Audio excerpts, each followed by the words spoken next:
स्थिति है राजस्थान सरकार की। राजस्थान सरकार ने 2 साल में ये स्टेट को बीमारू प्रदेश करना शुरू कर दिया है। इनके पास पैसे नहीं है। आप ये देखो, जो रिलीफ काम अतिवृष्टि से जो रिलीफ काम शुरू होने थे, जो रोडों की मरम्मत के काम शुरू होने थे, जो स्टेट गवर्नमेंट ने 20-20, 30-30 लाख रुपए एक कॉन्स्टिट्यूंसी को दिए, जो ऊँट के मुंह में जीरा था, 1-1 करोड़ रुपए कम से कम इतनी अतिवृष्टि हुई है, 1-1 करोड़ जब तक रोड के लिए नहीं मिलेंगे, जब तक काम ही नहीं होगा। धौलपुर में अभी तक उनकी टीएस जारी नहीं, पैसा आ गया, परमिशन आ गई, टीएस जारी नहीं हुई। उन लोगों ने टेंडर जारी कर दिए, बट टीएस ही अभी तक जारी नहीं हुई। जब तक टीएस जारी नहीं होगी, रोडों की कंडीशन इतनी ख़राब है। आज आप राजाखेड़ा रोड पे चले जाओ, इतनी कंडीशन ख़राब है कि आप चल ही नहीं सकते हो, इतने गड्ढे हैं। हमारी सरकार में गड्ढे होते नहीं थे, इतने गड्ढे करती हैं। धौलपुर में भी जो धौलपुर शहर के लिए 10 करोड़ रुपए था, अभी तक उसका टेंडर नहीं हुआ। ये सरकार क्या चल रही है? सरकार का पता ही नहीं है। सरकार पर्ची सरकार है, पर्ची से ही चलेगी या कुछ काम भी करेगी? काम करना चाहते ही नहीं। आप देख लो, पूरे धौलपुर डिस्ट्रिक्ट में डबल बारिश हो गई, रोडों की मरम्मत अभी तक शुरू नहीं हुई। आदमी कहाँ जाए, किसको रोए?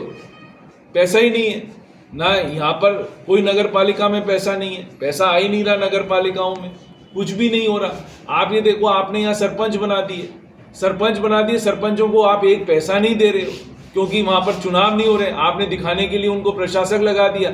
जब तक चुनाव नहीं होंगे, सरकार चुनाव कराना नहीं चाहती, जब तक चुनाव नहीं होंगे, जब तक सरपंचों को पैसा नहीं मिलेगा। प्रधानों को और इनको एसएफसी की लास्ट किस्त नहीं मिली, 1 साल हो गया, लास्ट किस्त नहीं मिली, और 15th फाइनेंस कमीशन की किस्त नहीं मिली।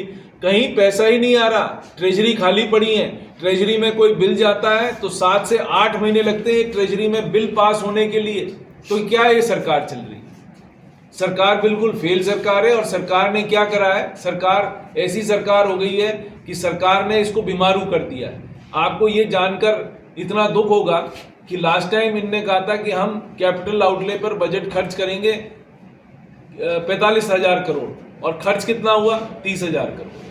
30,000 करोड़ भी मुश्किल से नहीं हुआ, 28,000 करोड़। फरवरी तक कहते रहे हम पूरा खर्च कर देंगे, हम पूरा खर्च कर देंगे, 28,000 करोड़।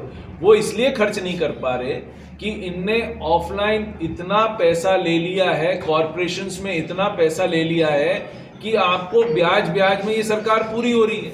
ये कह रहे हैं डबल इंजन की सरकार है, हम वहां से ले आएंगे, दिल्ली से ले आएंगे। दिल्ली वाले दे ही नहीं सकते, क्योंकि एफआरपीएम लिमिट के अंदर आते हैं। जब तक एफआरपीएम लिमिट में आप उसको क्रॉस कर लोगे, दिल्ली सरकार भी आपको पैसा नहीं देगी।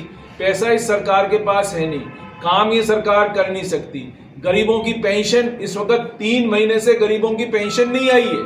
3 महीने हो गए, गरीबों की पेंशन नहीं आती। ये मैं पहले भी कह चुका हूं, 3 महीने बाद आप देखना, इस राजस्थान में आप लोगों को, सरकारी आदमियों को 6 महीने बाद तनख्वाह नहीं मिलेगी। अभी भी पंचायती राज शिक्षक जो हैं, उनको 2 महीने से पैसा नहीं मिला है। दिवाली का ये आया है, इस महीने भी अभी उनको तनख्वाह नहीं मिली है। कहाँ जाएगा आदमी? तनख्वाह के भी इस सरकार में इतना गंदा फाइनेंशियल मैनेजमेंट है कि इस सरकार में तनख्वाह मिलना बंद हो जाएगा दिसंबर तक। ये मैं पहले भी कह चुका हूं, दिसंबर तक आपको पैसा मिलना बंद हो जाएगा।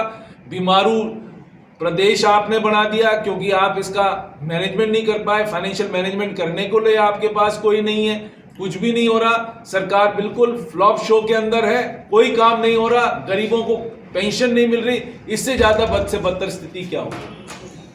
हास्यप्रद स्थिति है।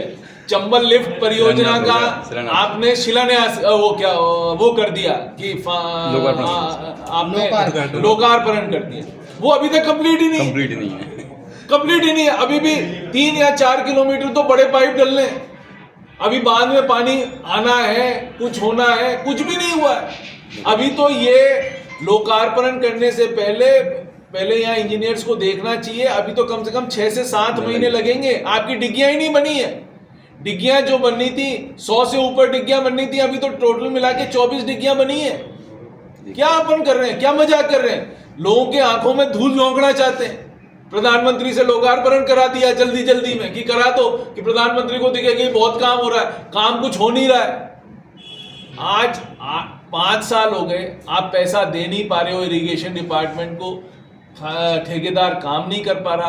हमने हर साल इनको 200 करोड़ रुपए दिया था, जो पूरा बजट था, बजटरी सपोर्ट हमने दिया था कि 5 साल में कंप्लीट करते, बट क्योंकि बीच में बाढ़ आ गई और इनका जो कुआं था, जो ये बनाया था जहाँ से पानी खींचना था, वो बह गया था बाढ़ के अंदर, फिर वापस इनने बनाना शुरू करा, तो इसलिए प्रोजेक्ट डिले हो गया। बट इस प्रोजेक्ट को क्या करेंगे आप ये देखो, हमने जो काली तीर वाला जो प्रोजेक्ट लिया, आज आप देखो राजाखेड़ा और धौलपुर के कई गांवों में पानी का जो लेवल है वो 40-40 फुट पर आ गया, क्योंकि हमने इतने एनीकट बना दिए। जिस दिन हमारी काली तीर शुरू हो जाएगी, हमारे को इस धौलपुर लिफ्ट इरिगेशन योजना का हमारे को चाहिए ही नहीं। 2 साल हो गए, 2 साल में आप देखो पूरे राजाखेड़ा क्षेत्र में पानी का जो लेवल है 10 से 20 फुट ऊपर आ गया, क्योंकि 2 साल हमारे सब एनीकट भरे हुए हैं और अभी तक पानी चल रहा है एनीकटों में, अभी तक पानी चल रहा है। जितने भी एनीकट हैं और उनके पास गांव है, सब जगह पानी का लेवल 40 फुट आ गया है। और एक जगह तो ऐसी है, उसने कहा साहब मुझे तो एक पाइप दे दो 10 फुट का, मेरे तो घर में ही पानी निकल रहा है, 10 फुट का पाइप चाहिए। तो ये एक अच्छी चीज है हमारे फार्मर्स के लिए, हमारे किसान भाइयों के लिए, कि हमारा जो पानी का लेवल दिन पे दिन जो टूटता जा रहा था वो टूटेगा नहीं, स्थिर हो जाएगा और ऊपर बढ़ना शुरू हो जाएगा। जो पास के गांव में ऊपर बढ़ना शुरू हो जाएगा और 2-3 साल में यदि हमने ये प्रोजेक्ट कंप्लीट कर दिया, ये प्रोजेक्ट तो 1 ही साल का है, टोटल इसमें 14 किलोमीटर पाइपलाइन डलनी है काली तीर में, और कुछ भी नहीं होना, पानी उठाना है हमारे को, 2 वेल्स बनाने और 14 किलोमीटर का है। कोई भी कंपनी चाहेगी तो 1 साल में काम पूरा हो जाएगा। पाइप वहां पड़ा हुआ है, वाइल्ड लाइफ क्लियरेंस हमने करा दी, सिर्फ वन क्लियरेंस एक बार वापस आनी है। जैसे ही 1 क्लियरेंस आ जाएगी ये काली तीर प्रोजेक्ट शुरू हो जाएगा, और काली तीर प्रोजेक्ट शुरू होने से कम ये हो जाएगा काली तीर से कि लोगों को धौलपुर में बहुत बड़ी, किसान भाइयों को बहुत बड़ी राहत मिलना शुरू हो जाएगा।